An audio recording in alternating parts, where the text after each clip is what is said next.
Hi, everyone. Welcome back to the International Solidarity Pod, which is a podcast that aims to explore current affairs and history relating to imperialism, the global south, gender, political economy, and people to people ties. I'm your host, Ashwin. Be sure to subscribe to our channel and give this video a like. We count on your support. Today, we have on Jyotishman Mudiar, host of the show India and Global Left, here with me to discuss the history of the communist movement and a broader history of the left in India. We discuss the labor and peasant agitations during the colonial period, the splits between the different Indian communist parties, the Maoist movement in India, the successes of the people-oriented reforms at the state level, and the path moving forward, among other things. In addition to whichever platform you're watching or listening to us on, you can follow the work I do on Instagram at Journal of INTL Solidarity and on Substack at intlsolidarity.substack.com. If you're listening to this on either Spotify or Apple Podcasts, please leave a review. It helps get this program to new listeners. All right, here's my conversation with Jyotishman. Okay, Jyotishman, welcome back to the International Solidarity Pod. Thank you for taking the time to be here. Um, so today, we're talking about the history of the left, the communist, socialist left, the history of the movement in India. Um, Maybe first thing that I might ask you to do is sort of, um, I want to get your sense of conceptualization or periodization of the communist or the left movement in India until the present. It's a big task, I understand, but give us your best sense of how this movement evolved over time into the present, and we'll take it from there after. Yeah, I guess even periodization and conceptualization might run into different directions. I mean, you can do it the same way. So if you want to capture the history of the Indian left movement um, in time, then you have to start, let's say, 1920s and 30s when the Communist Party began, and then we can discuss a little bit of that. So that's one strategy that you can adopt, and that's, I think, is the more historical approach to do that.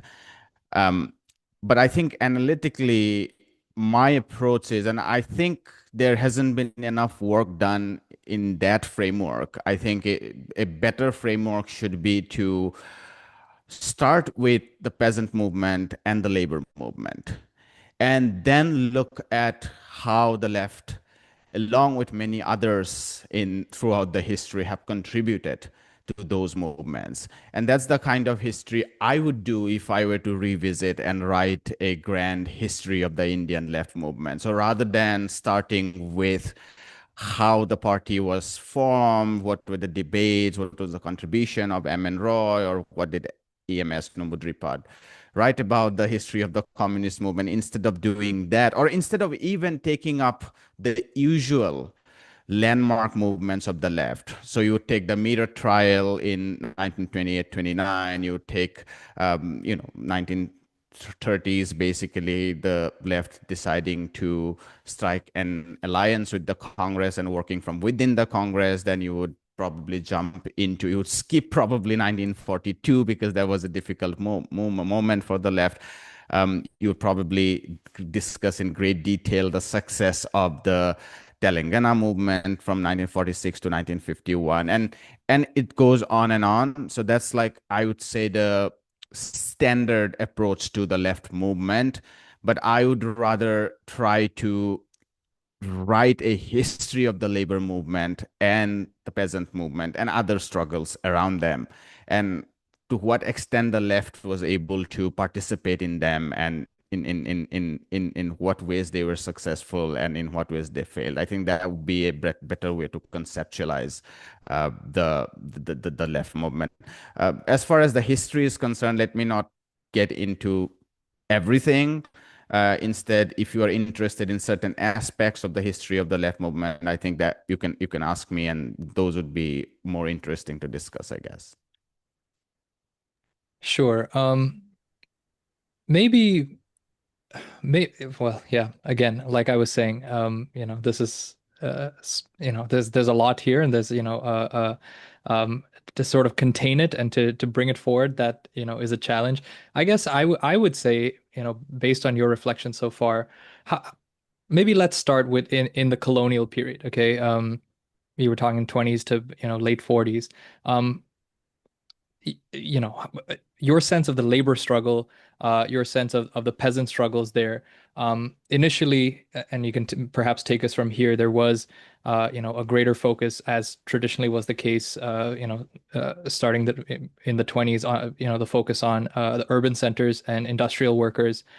Take us from there, and how in the colonial period, yeah, the labor movement and the peasant movement evolved.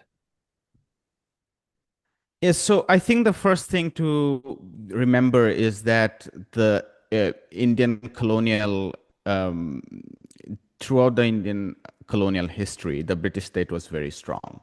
So the British state didn't break down the way, the Tsarist state broke down in Russia under the pressure of the First World War, or the Qing state breaking down in China under several pressures from within and from outside.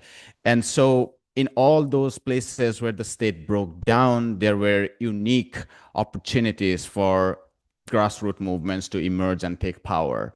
That was not India.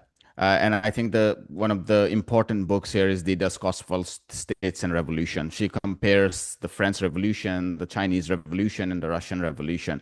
A lot of people from the left don't like the book because it says basically that for revolutionaries to come take power and even consolidate leftist ideology, it is very, very important for the state to break down. And quite often than not, the labor movement or even peasant rebellion are unable to break down the state because the state is just too powerful. And we've been seeing that over and over again everywhere. Later, maybe we could even discuss a little bit about the Maoist movement in India, one of which aims is to have an armed rebellion against the state of India, which is failing for precisely the reasons that I am describing. So the British state was extremely strong up until the last moment. And of course, decolonization accelerated because of the Second World War, where the British state essentially became very, very weak and bankrupt. But also the Americans wanted to take over that new world order. And so they didn't discourage the old setup. They needed a new setup. So that's the first point. And so the left in during colonial India, it, it was, I don't want to use the word marginal, but it was one of the many forces that were operating. And the mainstream of the national movement, the Indian National Congress, was the mainstream. They had captured the imagination of Indian bourgeoisie, and they were also able to bring under them a lot of peasants in various ways. Not necessarily the ways in which the left wanted to bring them, but nevertheless, they held sway over large sections of peasantry. And so the influence of the left were more in pockets rather than a homogeneous, continuous influence over the subcontinent. So if you look at Bombay, Girangaon, for instance, if you look at late 1920s, it was a moment of great labor upsurge. Um, right before the depression. And in fact, I wrote a paper on that, and what I found was that the depression had very little to do with that, because those conditions of labor upsurge had started soon after the First World War ended. So the First World War led to this unusual advance of industrialization in the Indian subcontinent, and that led to the emergence of a working class. And after the World War was over, the British imposed an austerity because they had incurred a lot of debt, and driven by conservative economics, they thought that it is time to now run a surplus budget, which means tremendous austerity. And the industrial class was struggling because after the war was over, because of that austerity, industry was not doing well.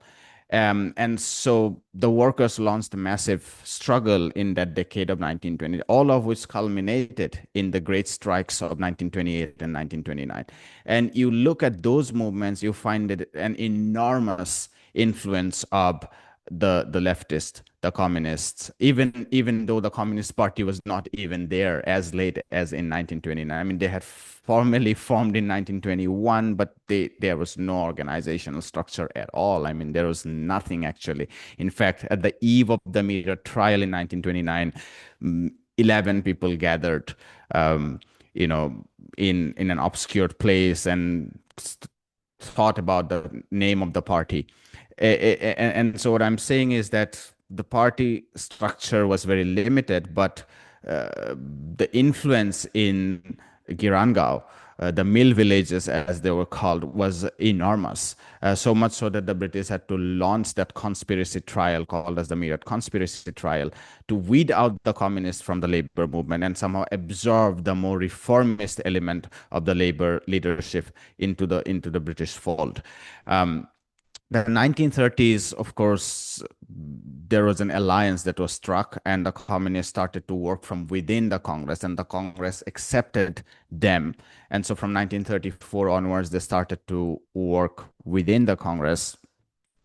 And there was an expansion of the Kisan Sabha. So this was a time when the left also made progress in the rural, even though there was a huge uh, competition, if you like, between the right within the Congress and the left within the Congress about the strategies, about the influence, about the policies to be adopted in so far as the peasant question was concerned. And I would argue that it was the right which prevailed at a much larger level. The coming of the Congress to power at the provinces in 1937 meant that they relied on the rural elite to stabilize the rural order, to stabilize their rule, to have a steady revenue base, etc., etc.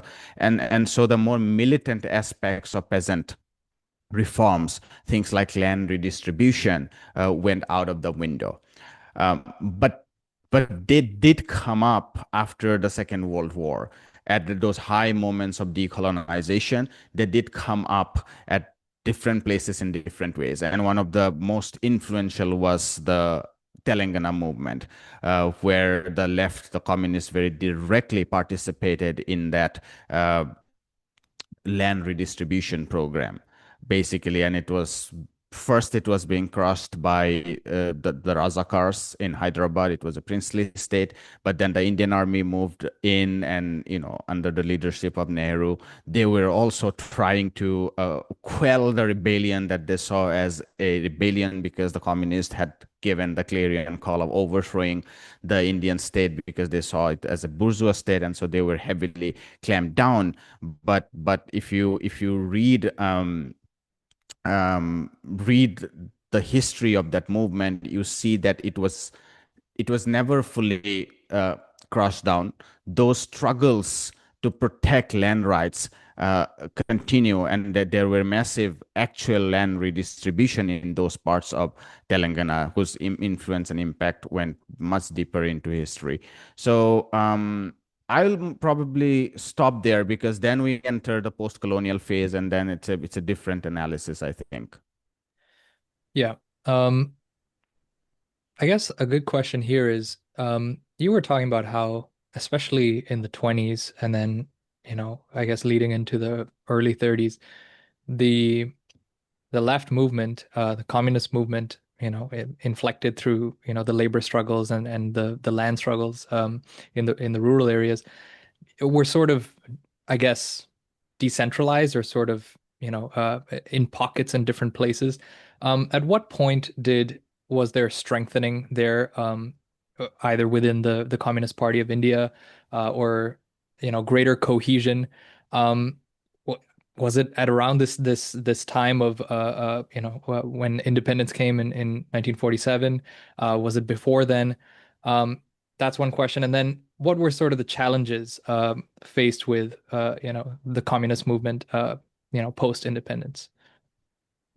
Yeah, that's a very important question. And I think historians would have to work more to give us a precise understanding of the timelines insofar as these sort of phase of expansion. So if you look at the 1930s, 1920s, it was mostly individual communists going into rural India and trying to participate in the actual struggles that were going on. So if you read David Hardiman's The Coming of the Devi, for instance, you see how in central India the communists went in and gave leadership to struggle against the Parsi Marwari moneylenders who would often uh, they tried to monopolize the Tory cultivation, which was very important for the livelihood of the Adivasis there. But they tried to monopolize them first by lending money and then by usurping all the lands. And in the book, they showed Hardiman showed how communists went in and successfully launched the struggle in the 1920s, mid 1920s and early 1930s against usurpation of lands, against money lenders basically taking over all means of production in the rural. But that's, as I said, there was no all India movement. There was no all India coordination because there was no all India party to that sense. The Second World War, of course, if you read Ravi Ahuja's recent writing, Labor Historian, you would see that it was a huge moment for labor consolidation. In fact, he shows that it was it peaked more than, I guess, 3 million people went on strike in different industries, and the communists did consolidate a lot in many industries around this period in time. This was also a period in time where the Telangana movement was launched. And so there was a massive expansion in the rural. Then there was the Tevaga movement in Bengal. So there are these sort of concentrated pockets where there was a huge, almost they became the main party in those regions. And because the Kisan Sabhas were expanding overall in India, they were not the most militant, but nevertheless, they had a huge influence in politicizing the rural. The communists were one of the parties. I mean, the Congress was the major party, but the communists were one of the parties to compete in that politics. So I would say that immediate post-independent movement was another phase where there was an expansion. But the third phase, I would say, was the coming up the communists in power in Kerala in 1957, and then 20 years later in Bengal and in Tripura. So that I would say can be called as the third phase where the communists did come to power in Kerala. Their educational bill and their land reform bill in Kerala is still regarded as one of the most successful movements, redistributive movements in India. And then the same happened in Bengal. The Operation Burga, launched in 1978, led to a massive. And in our last episode, I told you how the land redistribution movements were not successful in India, but there were some exceptions. And Operation Burga in West Bengal led to according to some calculation, a redistribution of 1.5 million acres of land. Not to mention the centrality of education, both in Bengal, in fact, in Bengal, in Tripura, and in Kerala. In all the three cases, literacy shot up very rapidly. In the case of Tripura and in Kerala, universal literacy being achieved very early by Indian standard. And so that I think is the third phase. And then the fourth phase, or I would say the fourth wing of the communist movement, is what is often described as the Maoist movement, but it began with the Naxalbari movement, which is sort of outside the mainstream because they considered armed rebellion as one of the very central strategies of achieving their goals. So I would say these are some of the high movements, and finally I would say some of the successes in electoral politics. So from time and time again, the left was, even with the UPA into 2004, the left was able to win, I don't know, like 50 or 60 seats. So that was when they were able to influence to some extent the national politics. But I think these are some of the more discontinuous, discrete, if you like, ways in which the left can be thought of. But if one wants to find some continuity, I would say the trade union movement and the peasant movement. That is where I find the most consistent continuity, even today. I mean, most of if you look at all these marches, the peasant marches in Maharashtra, in Bihar, etc., there is one thing that is consistent there, is the red flag. There is one thing that is consistent there, that the trade unions are largely under the leadership of the communist parties. I mean, there are others as well, other regional parties and so on and so forth, but the communist parties are just there, and within the trade union movement as well. So I think that if one wants to find a continuity, I would say that's why right at the beginning I said that I would like to see historians focusing on trade union and peasant movement, and then try to find the role of the communists, rather than trying to write a hagiography of the Communist Party itself, because then the problem we run into is this discontinuity and the discreteness. It's very hard to find an all India template by launching yourself at the vantage point of the party. Thanks for that. That's important. I maybe wanted to zoom in because I mean you laid out the different phases, etc. And we will get to a bunch of those. I have questions about the sort of the electoral models in Kerala, West Bengal, Tripura, as well as the Maoist movement. We'll get to that. Um, Maybe I wanted to briefly ask you to comment on um, sort of I guess the class contradictions going into independence. How did the communist movement look at the new Indian state, its relationship or positionality with the bourgeoisie as embodied in the Congress? Highlight for us some of the tensions there, and we'll take it from Yeah, there. But perhaps that just briefly on this. Yeah, that's we should be brief because that was so many pages have been wasted. I would say in this question about what would be our attitude towards the Indian bourgeois state, and I'm not, when I said wasted, I'm not saying that the actors who lived that moment, it was not an important question. Uh, but there were others who continue to get stuck in that same old question, that whether the Indian state is a progressive state or regressive state, and so whether we should be largely working with the state or outside the state. And so a section of the left thought that the Indian state was largely a state that came out of the alliance of the landlords and the Baniya, which is the sort of business community. So for them, it was that there was very little democratic structures from within, and so it is very hard to sort of gain concessions by working from within the state.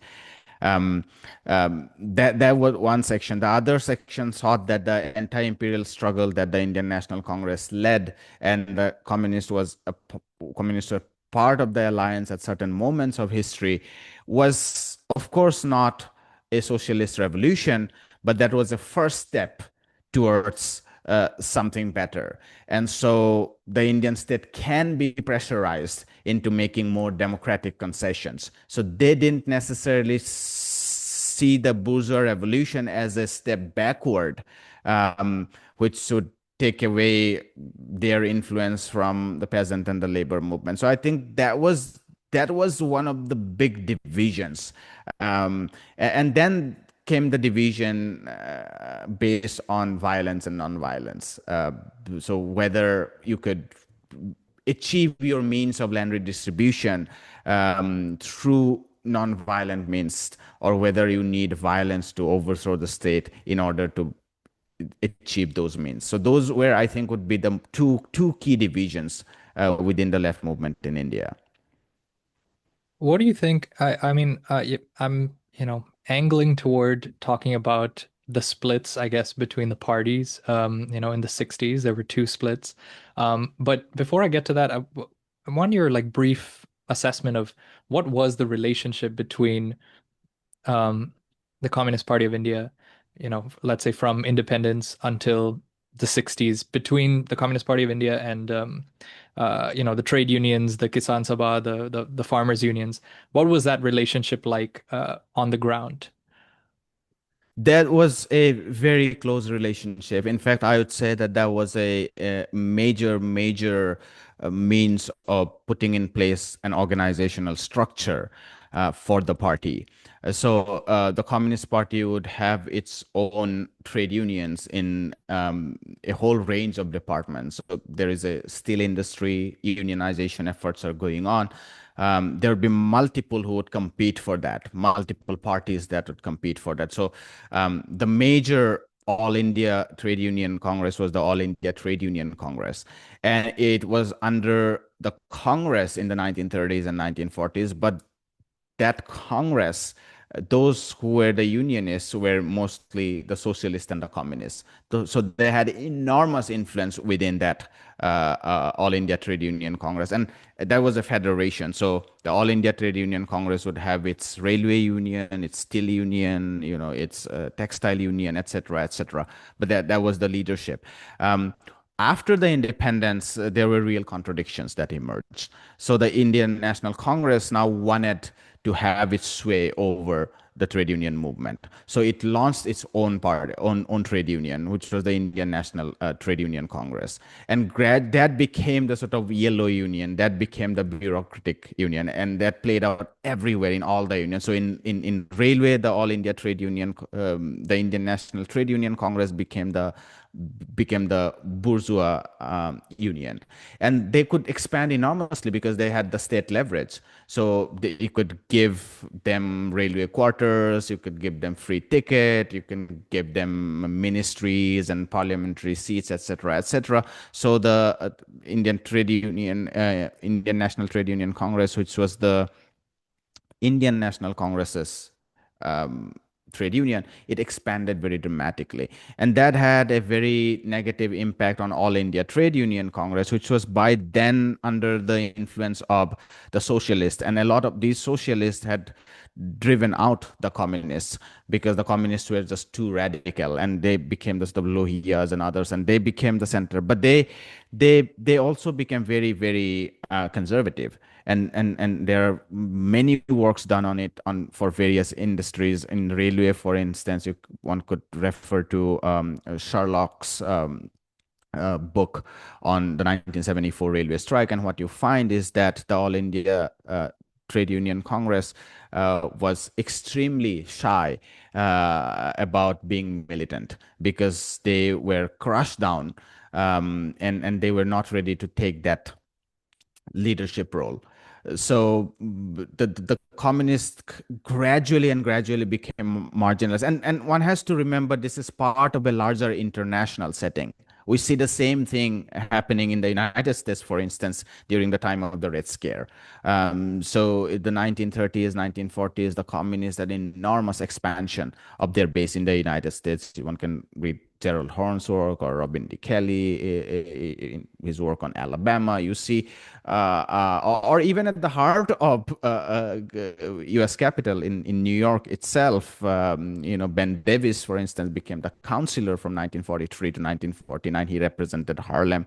That was a great moment of this coalescence between the black radical traditions and the communist traditions. And increasingly, the McCarthy era, they were hounded out and out. They were often described as agents of the Soviet Union, etc., etc. And I think the same kind of thing happened in India, although the Red Scare in India was never as successful to completely weed out the communists from the labor movement as it was the case in the United States. So in India, even though the militancy was reduced, but those organizational structures remained. And in so many industries, the Communist Party still have their main trade union being represented within that industry.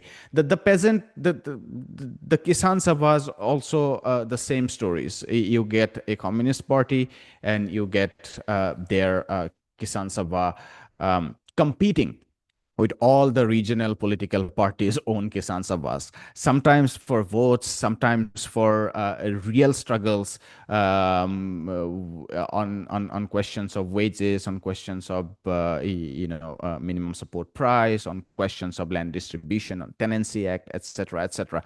And I would say that the communist leadership was very, very critical when it came to the more radical movements from within the peasant movement.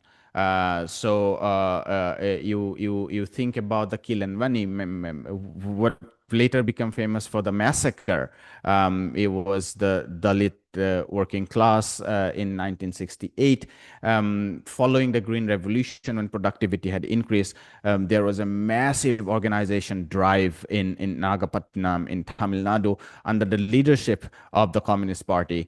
And the Dalits organized themselves. I think the Tanjavur Union was constituted throughout many parts of the district, and they eventually started to demand higher wages. And the landlord class formed their own union, and they started to boycott the workers. But the Dalit workers under the in alliance with the Communist Party could organize their own strike. And when a shopkeeper sympathized with the workers, he was kidnapped. And that led to this massive, brutal burning of the workers shot at the kidnappers, and then all hell was let loose. The workers were burned down. But if you look at the recent scholarship on the Kilanwani massacre incident, you would find that the workers were able to expand their wages and other rights, land redistribution rights, through these very militant resistance that were launched in these areas. There are similar stories from Bihar. There are similar stories in other parts of India. But I would say, roughly speaking, there is a great organizational structure of the party in the trade union movement and the peasant movement, and the more militant side of these movements have generally tended to be under the leadership of the Communist Party, because others are just scared. I mean, they are scared of street politics. They are scared of fighting police. They are scared of marching hundreds of kilometers barefoot without food. And so the communists tend to do well. And I think that is the critical point. The Gerald Horne, for instance, writing about the communist CPUSA, said that the success of the Communist Party in the United States cannot be judged based on mere electoral success, because the presence of a strong Communist Party means a huge shot in the arm of the labor movement. The presence of a strong Communist Party means that the peasant movement is strong. Just as Gerald Horne says that the presence of the Communist Party itself meant a much stiffer resistance against brutal police violence or segregation at the heart of the southern United States. The same is true for India, I would say. So I think that's a very important point, because quite often than not, people of your and my generation, they get carried away by the electoral defeat that definitely has the Communist Party has seen recently, and they think that the story is just over. But I would say the bigger contribution of the Communist Party is not the electoral successes. There they have made their fair share in places like West Bengal, in Kerala and Tripura. But I think the much bigger picture where we can see the successes is the strengthening of the organization of the peasant movement and the labor movement under the guidance and leadership of the communist movement. Thank you for that. Um, I wanted to zoom in here on the splits in the 60s.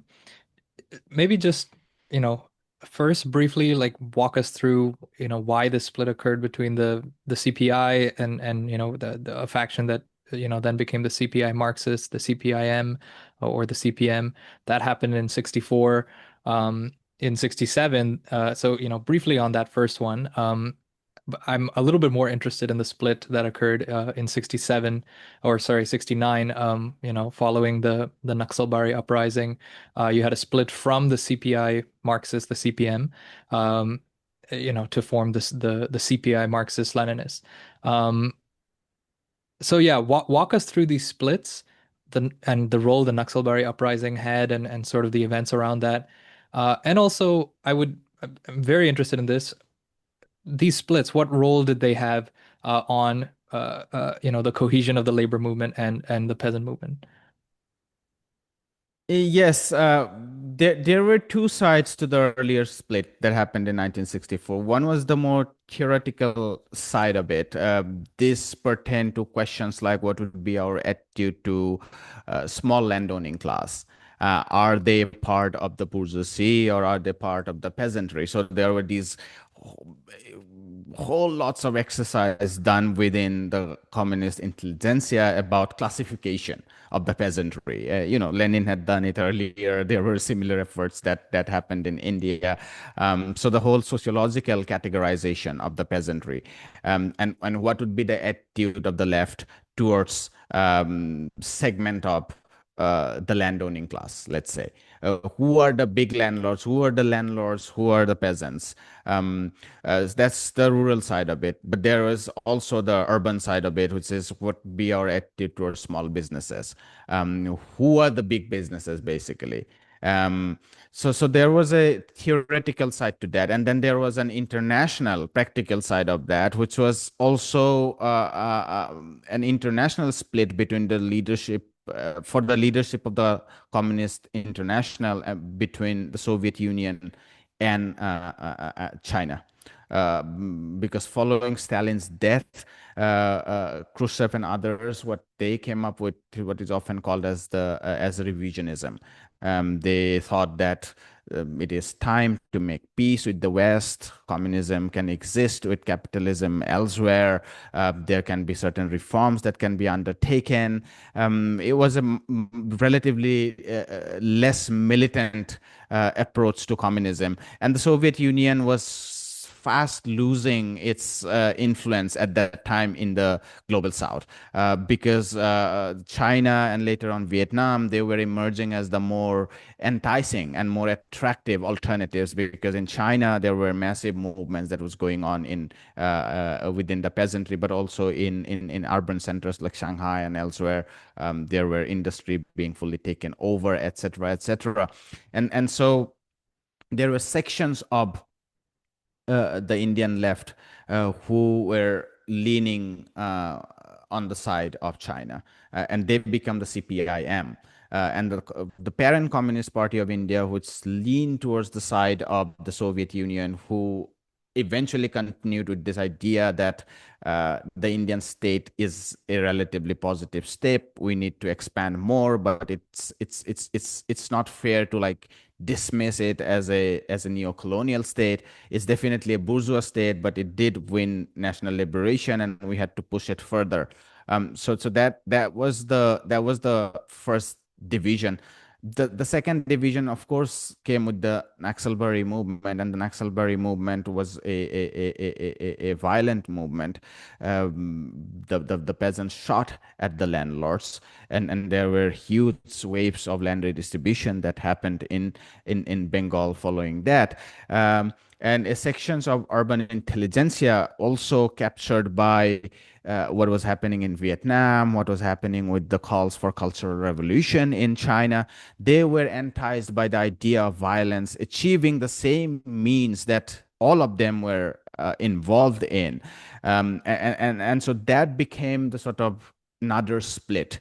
A section of the left thought that it's hard for violent means to achieve a lot in places like India because the state is just too strong. But there was other sections which said that the Indian state is just so repressive, And you cannot have a Gandhian movement or a non-violent approach or a democratic participation where the Indian state is so repressive. The struggles for forest rights, the struggles for land rights, the struggle against police brutality, the struggle against the Indian state's extortion of timber, of tendulips, of land itself for mining rights, they cannot be fought within parliaments. And so we have to have violent resistance against those takeover of our land and other forest properties. And so that became sort of the second split, if you like, on the question of violence and non-violence. So you got the And Communist Party of India, which was called as the revisionist and, relatively friendlier to Indian National Congress. Then you have the more militant CPI-M, which was not friendly with the Indian National Congress, but nevertheless remained within the framework of, the Indian state. And then you have the CPI-ML, which went outside the framework of the Indian state, and they did make violent resistance the center of their method to achieve the same goals. and your thoughts on the relationship between these splits and the labor unions and peasant unions? So the CPI-ML and what would later become in 2004 the CPI-M Maoist basically, they were separate because their methods were separate, and they were limited to the Adivasi heartland, in places like Dandakaranya, there are parts of Maharashtra, but mainly Telangana, Chhattisgarh, Jharkhand, and they were mostly working with the Adivasis. And there the chief struggles were, protecting forest rights, protecting water resources, protecting tendulips, protecting the Adivasis from brutality of the Indian police state. And there have been multiple works on that, but the big takeaway would be that up until 2011, there seems to be a positive correlation between the Maoist parties and people on the ground. Now there are exceptions, like you can read Alpa Shah's book, The Shadows of the State, and she talks about this Tapu village in Jharkhand where the MCC so there are these different groups, all of them consolidated in 2004 under the umbrella of CPI Maoist. But in Tapu village in Jharkhand, the MCC was dominating, and there you find a very negative correlation. They alienated largely the Santals and the Mundas, and the other Adivasis. There were some Orangs and so on, and they completely lost the plot. So you get a negative correlation there. But there is enormous evidence from writings of Gautam Navlakha, who spent 14 nights in I think he spent 14 nights in Bastar. The Swedish journalist, I think his name is Jan Milo. He contributed Gautam Navlakha. He came up with his own book after that. Then there is Arundhati Roy's working with the comrades. Even Sumanta Banerjee, who's this epic chronicler of the Indian Naxalbari movement. All of them say that in places like Bihar, in Bastar, in Gadchiroli and elsewhere, and in fact, I would like to also mention a Indian states committee, which was set up in 2008, 2010, and it came out with the report in 2011, and it found that there was tremendous positive correlation between the Maoists and the Dalits and the Adivasis and the peasants at large. They in fact said that the Maoist movement was able to expand there despite all the repression because they led to tremendous confidence among those oppressed sections in terms of fighting the landed elites, in fighting the caste elites, in fighting the police, etc., etc., and women empowerment. I mean, Arundhati Roy was shocked that 45% of the people's PWG, and its guerrilla wing, was represented by women. Um, and so there has been a positive correlation up until 2010. But then I think the story went downhill because of changes in leadership. People who were earlier committed to these larger transformations of society and used violence only as means when it was necessary to achieve them, but violence was not the end. To later leadership, especially after Ganpati, where the leadership itself has specialized itself in this fighting the Indian states, in manufacturing explosive, in using them as mines, in killing. There has been a huge killing of those who are seen as opposed to the Naxalites. And so any kind of disagreements would be termed as enemy, and they would be just eliminated. They would be shot, they would be mutilated, they would be kidnapped, and they are fast losing their sway over these areas. I mean, Jan Myrdal, the Bernard de Mello, Sumanta Banerjee, all of them, like great people who have closely looked at the Naxalbari movement and used to be sympathetic, have been very critical about the Naxalite movement now that they have failed to. So you see this longer phase of a positive correlation between late 1960s and up until let's say 2010. And then there has been a decline in the last decade and a half where they are fast losing their legitimacy, not just because of the escalation of repression by the Indians. So that's, of course, a part of it. But the main part of it is their inability to place at the center this larger transformation as their main means and goals of politics, and instead specializing in constituting a mafia-like organizational structure, where it's more about eliminating your rivals, it's more about keeping the Adivasis in your under your thumb, and of course it's about fighting the Indian state. And so that's the other segment.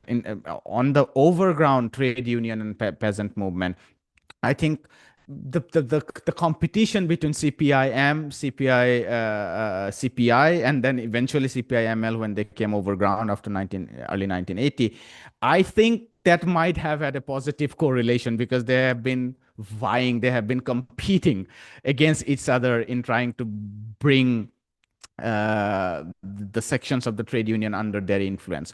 So there is often this competition that whenever there is a march, they have to be there at the forefront. So if CPIM sends or their trade union has a larger presence in a certain march, then it's a threat to CPI.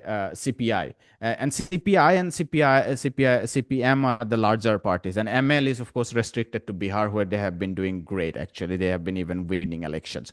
So I would say that would be my rough analysis of its impact on the trade union and farmers movement.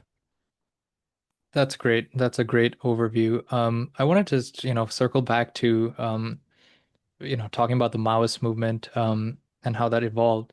Could you, sort of,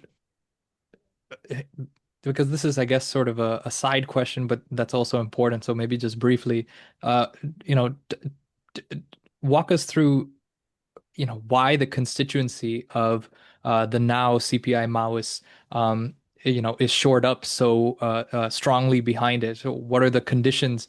Because, the constituencies are Adivasi. This is in sort of the hinterlands area, the Bastar region.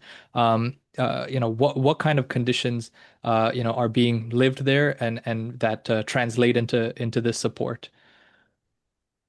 Yes, I mean, what translates into its support is all the oppression of a bourgeois society, which is extremely brutal, which is extremely restive in terms of actually democratizing its society.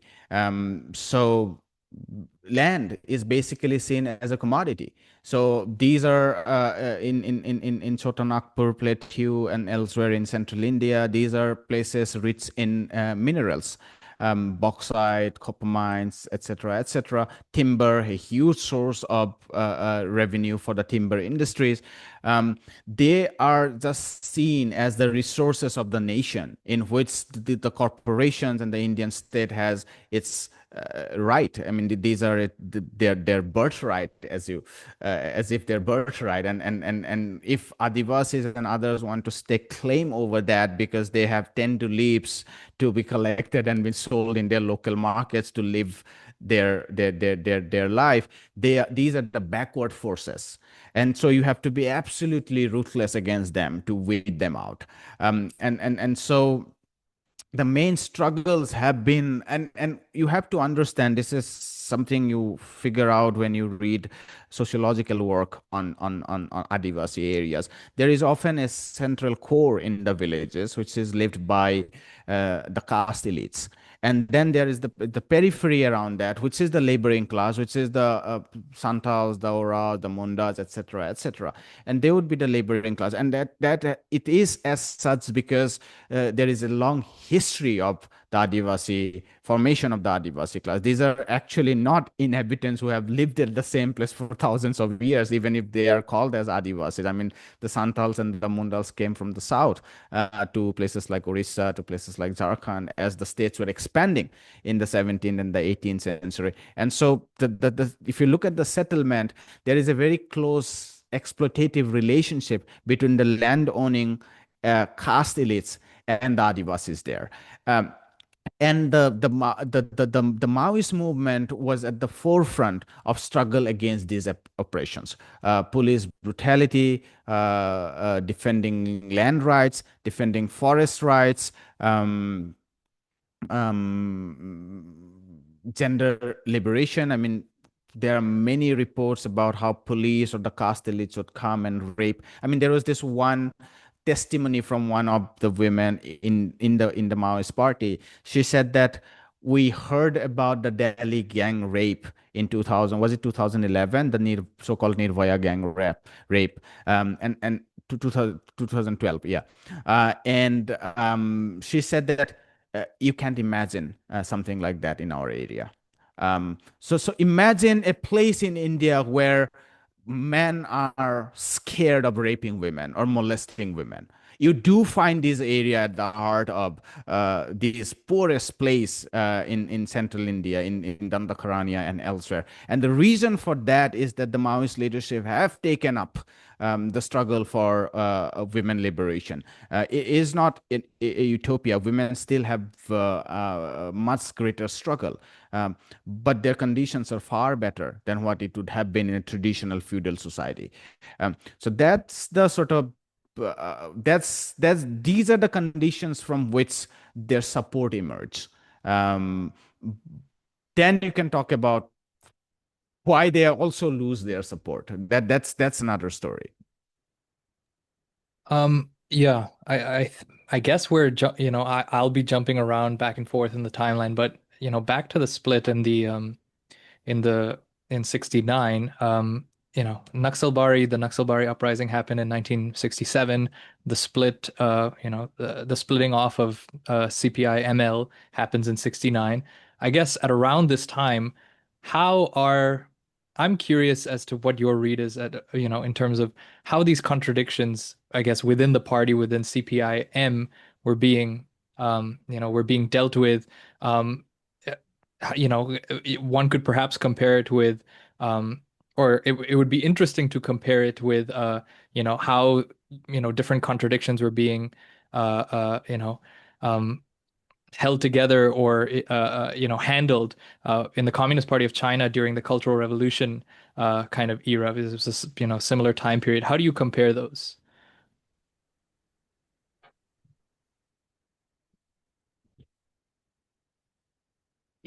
I mean, I think there are two levels of it. One is the kind of debates that went on within individual communist party. So the party takes a position, the CPI takes a position, or the CPIM takes a grand position, and then there are always debates within that. And I think those questions are never settled because those questions can never be settled. I mean, think about the debates in the 1970s within the Chinese Communist Party about the urban versus rural strategy, whether it is right to rely on urban development and to use that as levers of larger development, while not dismantling the rural, but maybe holding off to some of the strategies that emerged when people thought that the rural is the center of revitalization. Um, so uh, and the same happened in Bengal, for instance. I mean, there is a lot of materials on some of the problems that Bhattacharya faced especially after the reform and opening, about what to do with private capital. Because while it is true that in Bengal remarkable levels of land distribution happened, while it is true that education expanded much more rapidly, while it is true that teachers rose as a group, which had enormous sway on the middle class politics, while it is true that the public sector was doing well in Bengal, but it is also true that Bengal saw a deindustrialized growth, because it's hard to for a state under resource limitation to expand industries, because a lot of those industries can only be expanded with support of the central government. And when the central government doesn't give you the support, whether it is budgetary support or off budget support, it's very hard for you to expand industries. And mind you, in 2003, the center imposed what is called as the FRBM, the Fiscal Responsibility and Budgetary Management, which means that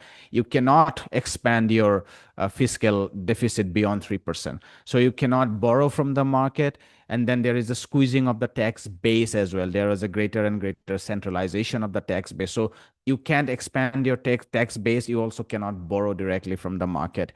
How do you achieve full employment under such situation? Um, uh, Section of the left said that we have to rely on private capital. We'd have to invite the Tatas and the others, and it's impossible for us to live in a reformed and open or neoliberal India, not to rely on private sector. So industries have often been a problem, and that's what happened in 2011 when they invited the Tatars and gave them land.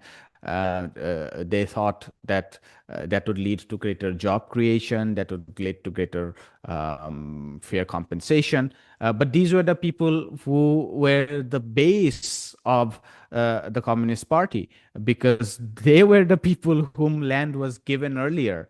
And now those lands were about to be taken away and given to industries after decades and decades of politics built around land rights. You run into massive contradictions there. Even Kerala today is facing the same problem. I mean, Kerala has done enormously well in education, in putting in structures. Think about decentralization. We often keep throwing this term decentralization, the panchayati raj, and none of which is effective in India. Everyone knows. I mean, Kerala is one unique place where actually the local governments are effective, and that's why you see relatively cleaner roads with waste disposal and so on and so forth, or even buses being run and managed by women, because 45% of state budgets goes into being devolved into to the local organizations, which is not true for most parts of India. So they have done well in these areas, but Kerala is facing a massive problem in what can be sometimes called as brain drain, but how to create good jobs that can satisfy people. And they have been it has been very difficult for the party to accept big ticket private investment. So you cannot rely on Ambani or Adani to open an industry. because that would lead to a massive backlash from your own cadre. And that's what what Charya and others faced. They wanted to restructure some of the loss-making public sector enterprises, which China did, by the way, because China is a different place. You could do that. I mean, the slogan in the 90s was let the small go and consolidate the big, which was massive retrenchment, because China was facing the same problem. There was enormous strain on its budget, and the more you keep the what is called as the loss making units, or if it leads to unemployment, then the state has to pay greater and greater unemployment compensation. And so what China did was a whole range of restructuring, which was basically privatization. But they were able to invite private capital, and those units, the labor that was freed, the labor that was rendered unemployed, a lot of them was absorbed in the private sector. That hasn't happened in Kerala, or that didn't happen in West Bengal. So I think there are these problems in West Bengal, for instance. The party's own unions went on strike against the party leadership because they wanted to close down some of the loss-making units, and they thought that they would be able to employ the people somewhere else, but the unions wouldn't allow to do them because they know that it's not easy to that the transition is not easy. It's a long term thing. So yes, future generation may be better off, but what about those who would lose jobs, and the state was in no position to give them compensation. So there are these contradictions, and I'm moving away a little bit from the more sectarian debates into larger structural debates that have always been part of the strategy. I'll stop there. No, thanks for that. Yeah. So okay, maybe we'll move to talking about um I mean, you've started to, I guess, talk about this slightly. I want to focus a little bit more on the sort of the neoliberal conjuncture. We're talking about some of the dilemmas being faced here. I'm curious as to, the impact of sort of the class structure changing during neoliberalism. Particularly the rise of like an urban middle class, but also the growth of big capital and, the further impoverishment of rural India. Do you see, h- how are these factors interacting with the left movements of the time? I see that the left movements also, are facing their own crises during these moments as well. Yeah, so on the interaction between these factors, between sort of how the class structure is changing and the left. Yeah, first of all, the rise of the middle class has had enormous pressure on left politics. I mean, the middle class after reform and opening that expanded has seen the capitalist path of development as the better alternative, and so they have completely moved away from the left movements. They see that the left movements are stuck in the past. They are not innovative. They have no answers to questions of employment. They have no answers to how to generate more private sector jobs, etc., etc. So I think it has been a major setback for the left movement because of the rise of the middle class, because the middle class has rightly seen that the post neoliberal phase has been beneficial for it. I mean, it's not that the earlier generation they didn't have a good life, but now you have a better life. You even if that has come with a bit of precarity. So middle class kids now would have to spend like tens of years preparing for competitive exams. But nevertheless, they have more cars, they have a better house, they have more food on their plates. They have seen the cities. They can occasionally go to McDonald's and eat a burger. They can indulge in American culture, rise of the internet, et cetera, et cetera. And they do represent aspirations. I mean, it would be a failure on the part of the left if we dismiss everything as a commodification or, products of neoliberalism. I mean, this uh, elements of consumption are important for people. They do see them. I mean, even having a mobile phone, for instance, I mean, one can have a left analysis of what has that meant for larger structures of society. I mean, one of the reasons why internet has penetrated in India so rapidly, why data charges has come down so dramatically, and why mobile phones have become so affordable is that the internet has been now the one of the main means of buying and selling things. And so that's the market. So it's a market infrastructure. So just as the state used to build roads and provide power for that businesses to expand, now the private sector and the state has to subsidize the growth of the internet so that markets can be expanded. But okay, that's a structural analysis. But from an individual perspective, if you can consume more, then that is something which they see as progress. Now, the problem with all of this is that this freedom has come for much smaller sections of the Indian society. So let's say, let's not quibble over the facts, but let's say, roughly speaking, 10% of India has reaped the benefits of these changes. But for the bottom 50%, um, life has not improved much. Then there is the middle, let's say, middle 20 to 30%, for whom we can, I mean, the traditional left argument is that it is a downhill for them. I don't think that's the truth. I think for the middle 30%, it has been a very slow kind of rise, let's say. In some cases, they are worse off. In some cases, they are better off. But it's a very marginal kind of gradient, upward gradient that I see for the middle 30%. The bottom 50% has not seen much progress at all, apart from probably some free grains, some one-time housing grants, and yeah, some expansion of schooling in the rural where you get uniforms, free books, etc.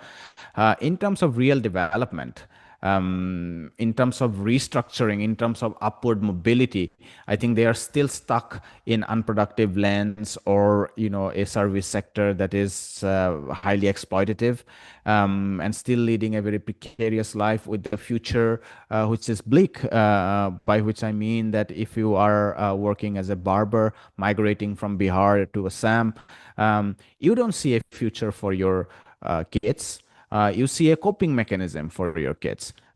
Your concerns are, how can I manage and sustain his or her education until he or she would ultimately join me in my barber shop, or work somewhere as a truck driver, or as a sweeper.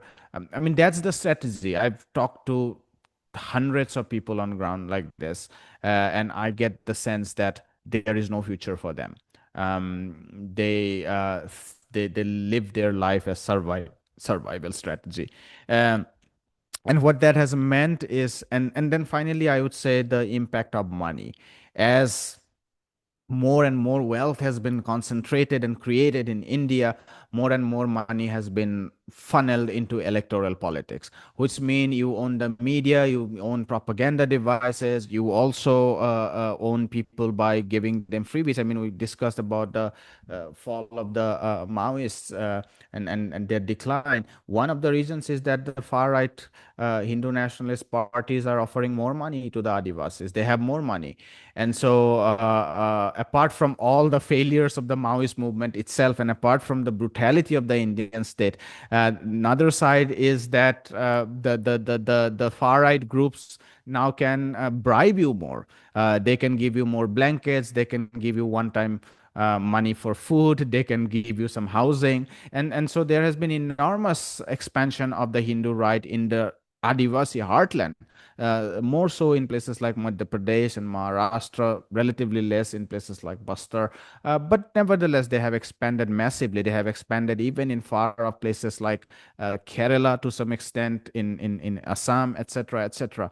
So the influence of money and this middle class aspiration has meant this overall understanding of the left movement as something which is backward. So the public sector enterprises, the Indian state's policies have led to the freezing of the public sector enterprises. They have not massively retrenched, but they have frozen the public sector enterprise, while the private sector grows more and more. So what the middle class now sees is that the public sector enterprises are not very helpful. Of course, not those who get an employment there. Even in I went to engineering college, even some of the most lucrative jobs were Coal India and ONGC and IOCL, because you get all the benefits, a high 12 lakh annual salary or even more than that, good housing, quarter, even what they would call as servants, etc., etc. So the jobs are still coveted for those who get the jobs, but large sections of them don't get that job, and they work in an IT sector, a BPO, a call center, and they see that these are the dynamic places, because that's, even if these are precarious jobs, at least these jobs allow them to distinguish themselves from the manual working class, and so they see these as the future. And I think that answers pretty much your question about what is the impact of these changing class formations on the left politics is concerned. And I think the left politics is currently in its historic low when it comes to electoral politics. The left is still important when it comes to struggles. Struggles of the trade union, the farmers' protests, the Adivasi movement, the tribal movement. The left is still important. Even large sections of Dalit movement. But the left is tremendously on the back foot when it comes to electoral politics, because it's the money and the media and the opinion of the middle class that matters there. And then you can buy the working class momentarily through freebies, and get their votes. Okay, we're, at about or slightly beyond the hour mark. I'm going to try to condense the questions I have. So let's say I have like, three-ish more questions. Um, three or slightly less.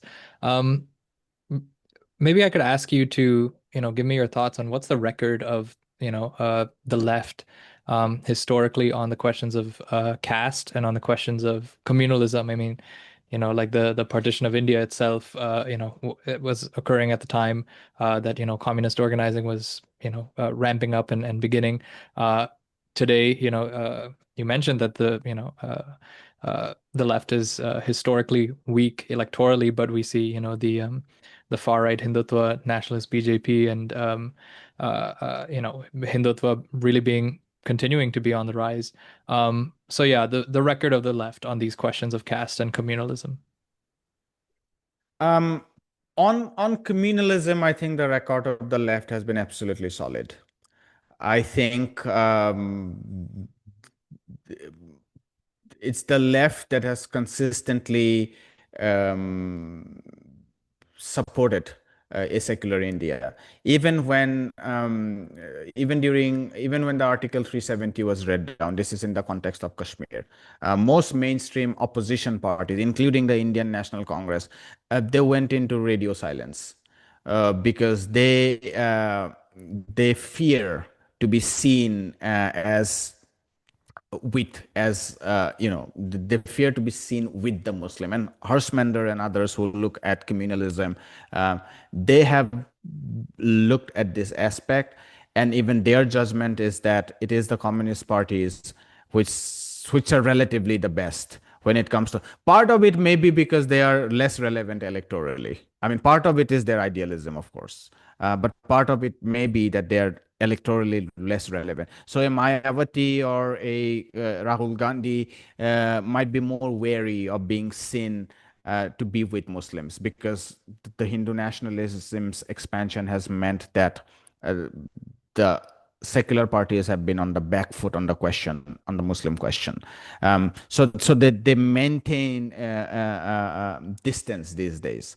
And this is, you know, this is the analysis of those who work on these questions. But I think the left is not scared, because they are electorally less relevant. And in places, in spaces like trade unions and farmers movement, these questions are not important at all. I've been to multiple trade union and farmers movements. It's the material questions. What is happening with your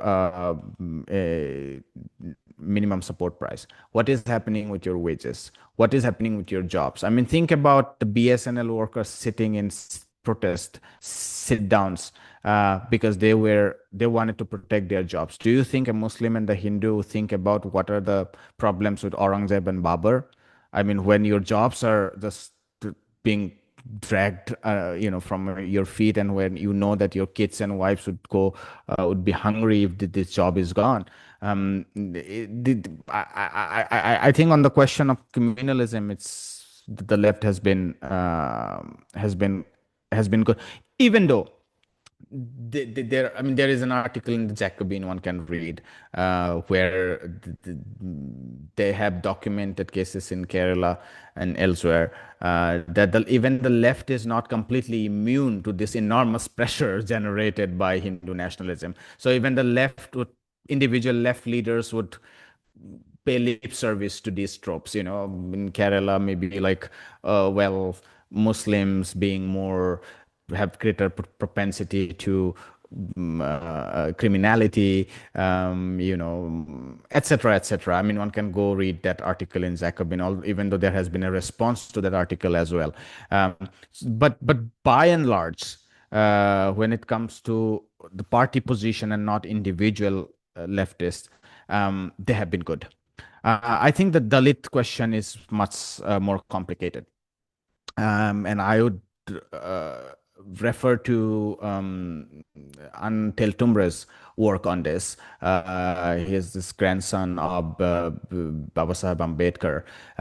One of the staggering failure of the left when it comes to the Dalit question is the leadership. And the leadership remain entirely within the Savarna upper caste, within the Communist Party. And I'm not talking about the Naxalite movement here. That was separate. And that was one of the successes of the Naxalite movement, because the leadership came from within the Adivasi, or what is sometimes called as the tribal people. And so they were able to, they were much more successful in recognizing other forms of oppressions apart from the class question. But on the mainstream, the leadership remained with the Brahmins and the other upper caste. And so for a very long time, they had this reductive approach to the Dalit question, that if you could redistribute land, if you could spread education, if you could tear apart the walls of apartheid against water, then it's fine. If you can industrialize, if you could create great good jobs, then all other forms of oppression should like just disappear. And so there is as Anantel Tumre says, there is a lack of innovative thinking within Indian communist movement historically. They looked outside, they looked at the Soviet Union, they looked at Western communism to get their answer for analysis of Indian conditions, which is just not very effective. I mean, think about the question of religion, for instance. I mean, we have to answer as leftists why thousands and thousands and thousands of Dalits have gone into the Hindu nationalist fold and have not come to the communists. And this is a question not just for the communists, by the way. It's also a big question for the Dalits themselves. The Dalit movement is still grappling with the fact that while in Maharashtra you find huge numbers of Dalits taking to Navyana Buddhism and being able to challenge Brahminism for a more radical perspective. There are other places like in UP, for instance, the Valmiki community, which is the oppressed of the Dalits, and who historically sided with, Kansiram's and Mayawati's movement, has now given up, and a lot of them have actually joined the Hindu nationalists. And Christopher Zeffirlot has worked on that. He has said that the relatively better of Dalits, the Mahars and the Jatab Dalits in UP, they have benefited from these movements, but the oppressed of the oppressed, they have not benefited as much, and so they have gone to the other end. So these are questions not just for the communists, but even for the Dalit movement as well. But yeah, as far as the communist movement was concerned, there was an absolute failure in creating leadership uh, uh, from the Dalit movement. And so while participation of Dalits within the communist movement is enormous, both within those who were cadres, but also, peasants and working class, enormous participation. There is much well documented record on that. But when it comes to top leadership, it has not been fair. And so these questions often tend to go to the background. All that said, I would also guard against that line of thinking which says that the communist movement is completely opposed to the Dalit movement and the Dalit movement is opposed to that. That's historically false. That's historically not been some of the most radical movements around land distribution, around struggle for water rights, around movements to enter schools, around general questions of wages that disproportionately are questions of the Dalit and Bahujan community. They have been done in alliance with the communists. So that is how I look at this question. Looking, toward the future, and you might be able to tell, but I'm going to try to combine two questions here. Looking toward the future here, um, what's the record, you would say, of, on the one hand, the question on reform versus revolution, right? And even on your show recently, you had Prabhat Patnaik on to talk about socialism. Is socialism still relevant? Excellent conversation. Viewers should definitely check it out if they haven't already. But Prabhat Patnaik talks about sort of the dialectic of, between reform and revolution, and the debate of seeing reform versus revolution, as mutually exclusive is sort of outdated. And he advocates for how reform should be pursued within the current political framework with the horizon of revolution or of socialist transformation, and that these two are dialectically related. Um, so this question of, how do we evaluate, looking at the history of the left, the reform versus revolution and the dialectic between reform and revolution, that question. On the other hand, and also somewhat related to this reform revolution, how does one assess the record of the parliamentary path or the parliamentary struggle versus the armed struggle question? So those two things there. Yeah, this is a very difficult question, but I think the word dialectics is, as you refer to, is important, which means that it never goes away. I mean, in a purely Hegelian sense, if there is an antithesis to a thesis, even the synthesis become the antithesis of another thesis, right? And so that's how history progresses. And I think the question of reform revolution is can never be settled once and for all. There are only historical moments and conjunctures in which these questions find their meaning. So, they can only be understood in terms of very specific context. But if we are to take a general position, I would say I would agree with Prabhat Patnaik, who said that a firm commitment to reform, and by reform we mean any step forward, any progressive step forward towards the kind of society that we would like to see, or let's say based on history, based on theory, reason, everything, we can imagine a future that is just, that is more just, let's say, because as Amartya Sen said that we'd never live to see a place which should be completely free of injustices. But nevertheless, there are often remediable justices, and those of us who are on the left talk about those remediable just injustices that can be remedied and that would lead to a more just society.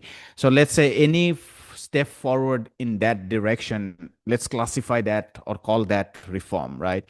Um, if you what Prabhat said was, if you stay committed to that agenda, uh, eventually you would have to become more and more radical, because beyond the point, either you will have to give up on those commitments, or you will have to go beyond what is sometimes called as a traditional fold of reform.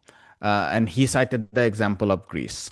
So Syriza comes to power by making these commitments that we would not embrace austerity, we would not embrace this massive cuts in pensions and layoffs and so on and so forth. We'd also demand that the even to improve the bond market situation, that a lot of that loss has to be incurred by the European bankers, which had lent money not just to the state but private sector who did terribly poorly. Um, uh, but they had to give up, and so the choice was they would either continue down that path, and that would have meant continuing with what Yanis Varoufakis and others were proposing, or what they ultimately did.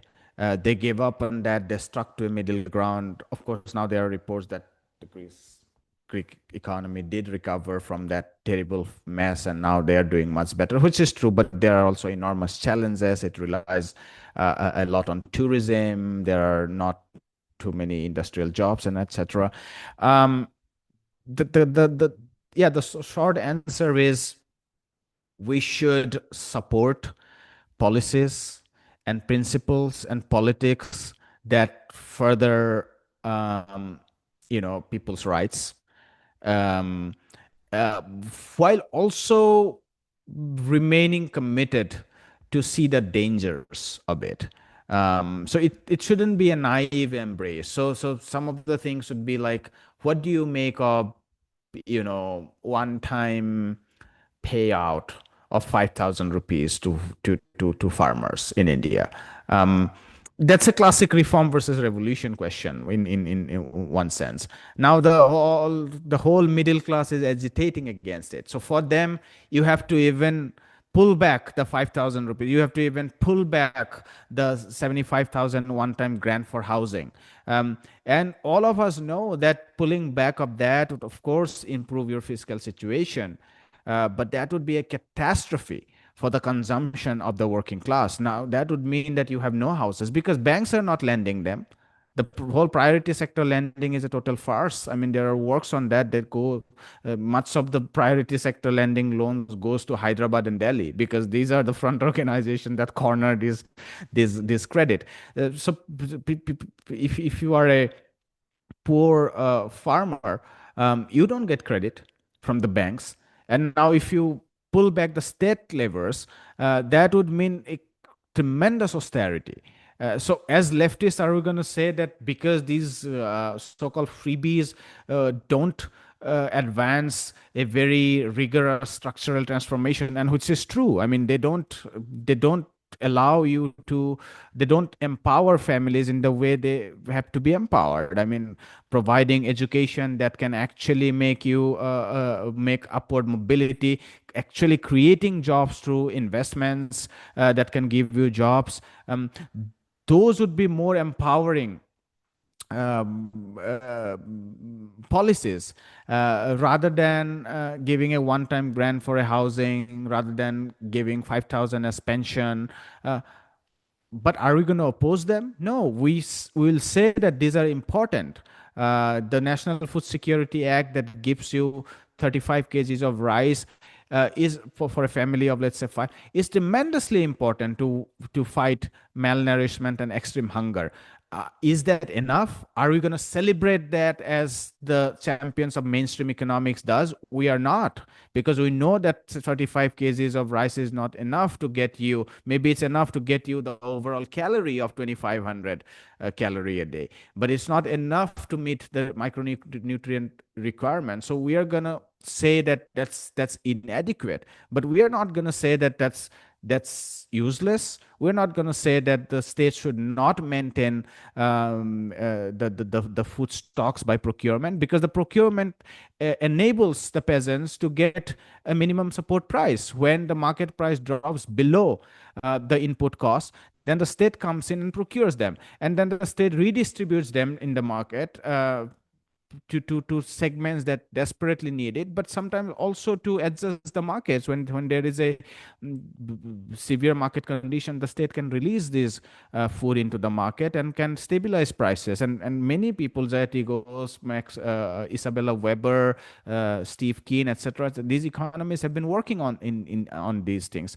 So the basic point is that we should keep the question of reform and revolution alive. I don't think it's a useless debate, because if you throw away the question of revolution, then you kind of accept any mainstream progress, as long as it's a progress, as long as, like, I was extremely hungry, my son is a bit less hungry, then we are doing good. I don't think we should embrace that framework. At the same time, we shouldn't be revolutionaries in the sense that as long as we don't have a socialist utopia, everything is same. Everything makes no sense. Well, it's, women should be liberated from families, or else it's a false liberation. It's a ridiculous thing to make. I mean that would not happen. But that question remains. That question has to remain alive, as long as we would have to critique the existing structures of family. But that doesn't mean that real gains made by women are less important, because they are still stuck in maybe a bourgeois family structure. So I think it is not as much important to find a final resolution for the question of reform and revolution, because you can't. But it is important to keep the debate between reform and revolution alive, so that we can choose the best path for ourselves, so that we don't capitulate to the mainstream. Same is true for China. If you think that the reform and opening is only successful, then it would be hard for you to think about alternative strategies. If you think that the export-led growth is only successful, you would still think that we would keep on continuing part of export-led growth. While the global situation has changed, and you would have to innovate alternatives to the export-led growth. On the other hand, if you think that because export-led growth came at the cost of working class politics, and it was introducing market elements, it was inviting private capital, and so we should go back to that Maoist, that's totally ridiculous as well. So I think what we need as leftists, as innovative people, as people who actually read, actually engage with the real world, and actually are ready to look at evidence and then look at a future which is much more resonating, practical, innovative, also in the direction of the idealisms we hold, we should stop thinking about this one-time solution. This is revolutionary, this is reformist. We can still debate. I think that is important. But beyond that, I think we shouldn't spend too much time, or we shouldn't engage in sectarianism that are useless. A lot of people engage in sectarianism that is useless, and the left is not immune from that. And that's a bourgeois trend. That's a bourgeois trend, because if my opinion was not vetted in the Central Committee, I am out of view. Working class politics doesn't happen like that. I mean, we have all lived that life. You want to have your own reading table, but you have to share it with 3 siblings. Like it or not, you have to do it. And yes, you might have an opinion about what you like, but at the end of the day, it's all about compromising. And working class lives, working class cultures constitute of that compromises. where on one hand you put your demand about what you like, what you want, but on the other hand you can make a compromise for the sake of the greater good. Just as you compromise for the sake of the family, you have to compromise for the sake of the collective. And you can take this individualist position that, oh, just because my opinion didn't become the grand opinion, so there is no freedom of expression. I mean, freedom of expression is not the only thing. For a collective, they would have to come to a conclusion. For the states to be functional, they would have to adopt a policy. You cannot run into policy paralysis because 100 different people have 100 different visions. I mean, there has to be a democratic process through which you come at a single conclusion and then follow it. Nevertheless, remain very open to the results and then tweak it as far as the feedback loops kicks in. But you cannot say that just because my theoretical socialism didn't resemble the Soviet Union, I am going to castigate them as totalitarianism. Just because I don't like the markets, I would say that all the Chinese experiment is false and it is a capitalist transformation. I don't think that is helpful. I know you have to go soon, but very quickly, you weren't able to address my parliamentary struggles versus armed struggle. So just address that, as well as how does the left, rebuild, continue to build in the Indian context? Armed struggle, I'm really skeptical about on a strategic level, not on a moral level. But increasingly, the history since formal decolonization, the bourgeois states have become more and more powerful. And if you look at the successes of the armed struggle, you'd realize that they happen in the context where the state was already breaking up because of contradictions. Um, China, France, Russia, Cuba, Vietnam. Because of imperialist contradictions, the state was falling apart, and it was under these contexts, there was successful launching of armed struggle. I would bring to your viewers' attention this great book by Gerald Horne on the Black Panthers. And you'd see how militant they were. I mean, from communicating with the Algerians to even North Vietnamese embassy in Algeria to, East Europe. I mean, they were smuggling weapons, they were shooting at police. It was one of the most heroic and remarkable armed struggles launched at the heart of the United States. And a lot of people don't know it because they don't read the history of the Black Panthers. But they had no chance to succeed because they were fighting the most powerful imperial state in human history. So if anyone thinks that an armed struggle by black guerrillas groups can defeat the United States state, it's just, I mean, it's just makes no sense to me. The same is true to a great extent for places like India. I don't think that the Maoist movement can actually defeat the Indian state. And the more they run into this, the more they run into the trajectory of what all these scholars have written on the Maoist movement. So all those idealisms of real ground struggles have gone to the background, and you become this sort of, you specialize in carrying out assassinations and eliminating your perceived enemies. And yeah, sometimes you inflict casualties on the Indian state, but the Indian state would replenish them in no time. I mean, how does it weaken the Indian state by killing 23 armed personnel in Dantewara? Sometimes there are odd occasions where these assassinations were popular, but not often. Largely, people are scared of this because most often than not, they are met by counter-revolution. And I think most recent example of this is the case of Palestine in Gaza. And of course, the jury is out.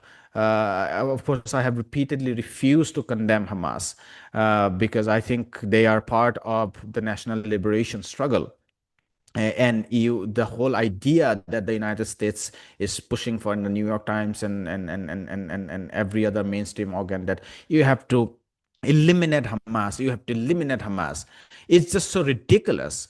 I mean, what does it mean to eliminate Hamas when they are embedded within that resistance movement?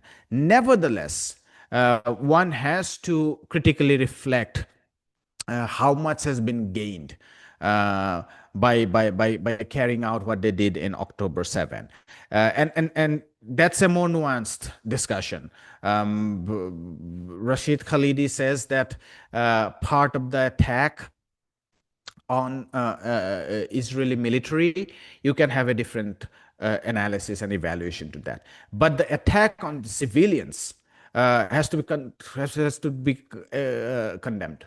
Not the group, not the uprising itself, but the attack on the civilians. Because as Rashid Khalidi says, that we'll have to live with that forever. And we would be constantly delegitimized for what we did with innocent civilians, because that's what they do.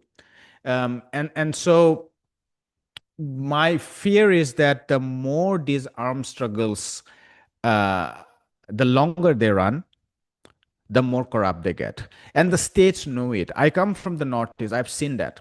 The whole Ulfa militancy, the more time it spent, the more corrupt it got, because there is a squeezing from the Indian state. And then eventually you run out of money and you start extorting even school teachers and, the lowest of the working class whose constituency you once used to be. And then there is a change of leadership within your own organization, where the old leadership which came out of that revolutionary movement is increasingly replaced by these professional guerrillas who don't have a good understanding of society at large, but they are largely born and brought up within the fold of survival mechanism being pressed by the states. And so the armed movements in the Northeast became extremely corrupt. I mean, they became extremely corrupt. I mean, it's a huge question for the North people of Northeast in India, that why has the BJP been able to expand so rapidly and dramatically in a place where we used to think that there is a culture of subnationalism, but nationalism will just swallow you instantly, because these movements became more and more corrupt. I think there is a great danger of carrying out armed rebellion for a very long time. And the state knows it. One of the strategies in the Northeast, and this is spelled out by KPS Gills and others who led those counterinsurgency movements in the Northeast, is that just prolong it the more and more time. And that's what they are doing with in Nagaland, in some of those pockets of the Northeast which are still not, there have still not been a resolution. They're just delaying, and they know that the more they delay, the more they would be able to strike a wedge between this armed rebellion movement and the people at large. Because this movement, under the pressure of financial pressures, military pressures, and the pressure of lack of innovative thinking, they would become more and more corrupt. So at a theoretical level, I think armed rebellion, I'm open to armed rebellion. I study history. I've spent a lot of time studying peasant rebellions and all kinds of armed resistance that were successful. But if you are asking me about the present moment, where states have become enormously powerful, um, uh, I would be open to armed rebellion if there is a real possibility. But I would like to repeat what people like Noam Chomsky said, that moral questions are often strategic questions. You cannot say that I would throw a bomb and I bear no responsibility for all the consequences. If you are within that movement and leadership, you would have to make an assessment of what would be the consequence of any action that you would undertake. And finally, just 2 points on maybe the parliamentary forms path. I'm not a big fan of the parliamentary path. I don't think that a lot of transformations can actually come from the parliamentary path if the movements on the grounds are not revitalized.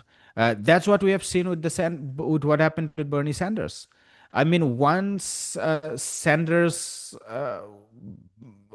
lost the primary, and as an independent senator, he became a gadfly. You know why? Because he was scared of confronting Joe Biden. Because to confront Biden, you had to call your constituency in the street. You would have to force them. You have to force the vote. You have to confront the mainstream of the Democratic Party. Uh, and if you don't keep on relying on forces on ground, it's a very difficult thing to do. Then you would become a gadfly. And this is a lesson for everyone within the left, even people like Zoran Mamdani. Even if he is elected as a New York mayor, he would have to constantly keep relying on the forces on ground which supported him. The moment he dissociates himself from that, then you would have to become a stooge of the capitalist class, because then the real driver would be money. If you don't have people, then you would only have to rely on money to drive some change. You would have to rely on investments, the capitalist class, etc., etc. So I think the part, it is important to engage in the parliamentary path. It is important to send people, send representatives there, and when the moment comes, when possibilities arise, even to take power through the parliamentary path. So it's all the more important for the communists in Kerala to take power, to win elections. But where you can't, or even where you can, the most important element is to, I mean, every now and then focus on winning elections, do some propaganda, rope in some money, publicize your programs. Yes, win elections. But the more important task is to theoretically stay committed to the struggles on ground and then practically participate in that. Go out there, live with the real agents on the streets, on the shop floor, and in houses everywhere. Participate in those struggles and rely on them. I mean, that's the only options that we have on the left. And on the left has a difficult struggle. Global capitalism is very strong now. States have become very strong. The repressive organs have become very strong. The middle class has expanded, which has lost all memories of the left. And now the technocratic vision of our society dominates our thinking. It's the AI, it's the consumption, it's my life, and so collective life has been torn to shreds primarily by technology, and primarily the roughshods that have been run over politics, and then money. Through money you buy the media, and so the left has a very uphill task. But I think that makes the left all the more important. I remember writing, and I will end shortly. I remember writing an email to Noam Chomsky at the peak of the Sanders movement. And this was a very depressing moment in India, because the Hindu nationalist movement was at its peak.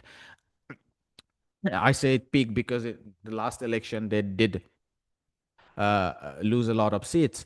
Um, um, and I wrote to him that uh, it's very difficult to be a leftist in India at this moment. It's easier for to be a leftist in the United States at the moment, at the peak of the Sanders movement. I mean, I know now it's more difficult in the United States than in India. But he said that that may be true, but that makes it all the more important to be a leftist in India, where situations are more desperate. The importance is much greater um, than elsewhere. I mean, in the former Soviet Union, you could be a progressive without being a communist. But in Jim Crow Alabama, you had to be a communist to fight lynching, to struggle for the rights of the sharecroppers, or else you don't have that idealism. You would not have that idealism to risk your life fighting for the rights of the sharecroppers in Jim Crow Alabama. So when the going gets tough, the tough gets going, and the leftists have to be tough. That's a great note to end on, Jyotishman. Really appreciate your time. You've been generous with it. We tried to do, something quite ambitious here. I hope, listeners will have appreciated the discussion that we went through. Of course, it's incomplete, but that's the nature of these things. Thank you again, Jyotishman. Really appreciate it. Thank you so much for hosting. It was a difficult task indeed. I mean, it's not easy to to talk about something so comprehensive. But I think there would be things that would provoke people, that there would be nuggets that people might find interesting. And more than anything, when I discuss in these debates, these discussions, I feel it's useful for me to stay committed to the cause. So more than anything else, I find it helpful for myself. And so thanks for doing this.